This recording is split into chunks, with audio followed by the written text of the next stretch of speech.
April 30 വിശുദ്ധ അഞ്ചാം Pius പാപ്പ. 1566 മുതൽ 1572 വരെ തിരുസഭയെ നയിച്ച മാർപ്പാപ്പയാണ് വിശുദ്ധ പിയൂസ് അഞ്ചാമൻ.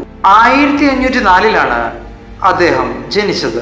തന്റെ 14-ാമത്തെ വയസ്സിൽ അദ്ദേഹം ഡൊമിനിക്കൻ സഭയിൽ ചേർന്നു. മിഖായിലെ എന്ന നാമം സ്വീകരിച്ചു. 1528 അദ്ദേഹം വൈദികനായി അഭിഷക്തനായി.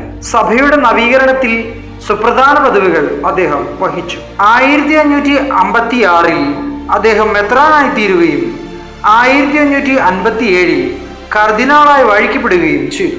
മാർപ്പാപ്പ നവീകരണത്തെക്കുറിച്ചുള്ള വിശുദ്ധന്റെ വീക്ഷണങ്ങളെ ആരാഞ്ഞിരുന്നു. അത്രമേൽ ജ്ഞാനം വിശുദ്ധന് ഉണ്ടായിരുന്നു. 1566 ജനുവരി 7 മിഖായിലെ മാർപ്പാപ്പയായി തിരഞ്ഞെടുക്കപ്പെട്ടു.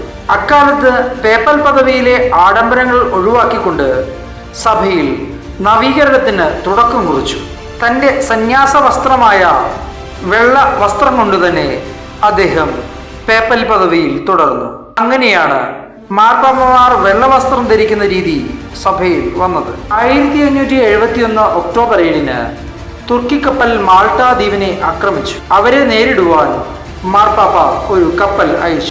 യുദ്ധവിജയത്തിനായി ജപമാല ചൊല്ലി പ്രാർത്ഥിക്കുവാൻ അദ്ദേഹം യൂറോപ്പിലെ വിശ്വാസികളോട് ആഹ്വാനം ചെയ്തു. അങ്ങനെ ക്രൈസ്തവ സൈന്യം വിജയിച്ചു. 1572 മെയ് 1 അദ്ദേഹം നിത്യസമ്മാനത്തിനായി വിളിക്കപ്പെട്ടു.